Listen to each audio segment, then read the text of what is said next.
बिस्मिल्लाहिर्रहमानिर्रहीम। Dear student, अस्सलाम वालेकुम। हमारा आज का टॉपिक है ह्यूमन रेस्पिरेटरी सिस्टम।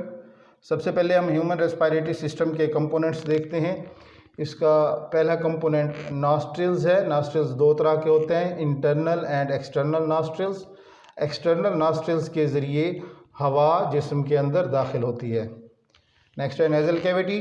नाक के अंदर जो खाली जगह मौजूद होती है उसको हम नेज़ल कैविटी कहते हैं। इसके दरमियान एक दीवार होती है जो नेज़ल कैविटी को दो हिस्सों में तकसीम करती है। इस नेज़ल कैविटी के अंदर बाल और म्यूकस मौजूद होता है जो कि हवा को फ़िल्टर करके आगे फेरिंक्स में भेजती है।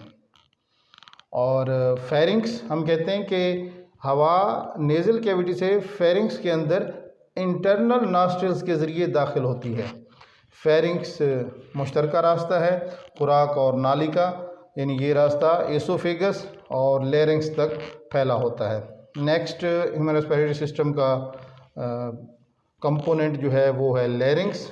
लेरिंक्स की जो ओपनिंग होती है उसको ग्लाटिस कहते हैं और इसके ऊपर एक लिड होता है, ढक्कन होता है जिसे एपिग्लाटिस कहते हैं। इसका फंक्शन आप देख लें, ये आपकी साइड पे एक वीडियो चल रही है।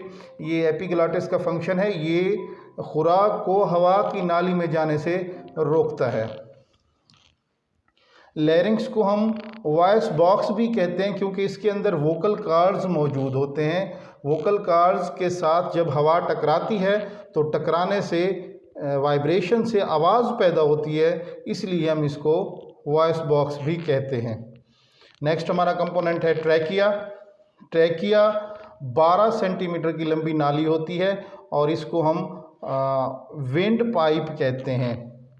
इसके ऊपर ट्रैकिया के ऊपर कार्टिलेज के सी शेप्स के रिंग मौजूद होते हैं। इन रिंग का काम ये होता है कि ये ट्रैकिया को, चाहे इसमें हवा ना भी हो तो इसको क्लैप्स होने से बचाते हैं, इसको प्रेस होने से बचाते हैं। ये कार्टिलेज के जो घेरे मौजूद होते हैं, ये ट्रैकिया आगे जाके छोटी छोटी नालियों में तकसीम हो जाती है। उन नालियों, छोटी छोटी दो नालियों में तकसीम हो जाती है। उन दो नालियों को हम ब्रोंकाई कहते हैं। सिंगल ब्रोंकस होता है और जमा इसकी ब्रोंकाई है।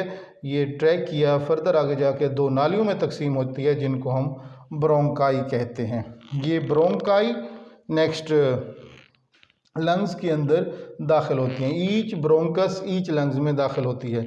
लंग्स में ये जाके ये ब्रोंकाई जो है या ब्रोंकस जो है ये ब्रांक्यूल्स में तकसीम हो जाती है, मज़ीद छोटी छोटी नालियों में तकसीम हो जाती है। इन छोटी छोटी नालियों को हम ब्रांक्यूल्स कहते हैं। ये ब्रांक्यूल्स आगे मज़ीद छोटी ट्यूब्यूल्स में तकसीम हो जाती हैं जिन्हें हम एल्वुलर डक्ट्स कहते हैं। ये एल्वुलर डक्ट्स जो हैं ये हवा की थैलियों के गुच्छे में खुलती हैं। उस हवा की थैलियों का जो गुच्छा होता है उसे हम एल्वुलाई कहते हैं। इन्हीं एल्वुलाई के गिर्द कैपिलरीज़ का जाल बिछा होता है जिसके ज़रिए ये लंग्स में गैशियस एक्सचेंज होता है। ब्लड और लंग्स के दरमियान जो गैशियस एक्सचेंज होता है वो इन्हीं एल्वुलाई के ज़रिए होता है, क्योंकि इन्हीं एल्वुलाई के गिर्द कैपिलरीज़ का एक जाल होता है जिसके ज़रिए गैशियस एक्सचेंज होता है। तो डियर स्टूडेंट्स, आज का जो हमारा टॉपिक था वो हमने पढ़ा है ह्यूमन रेस्पिरेटरी सिस्टम। उसके कंपोनेंट्स हमने पढ़े हैं। दोबारा रिकॉल करते चलें। इसके कंपोनेंट्स में हैं nostrils, nasal cavity, pharynx, larynx, trachea, bronchi and lungs. जी बहुत शुक्रिया, थैंक यू।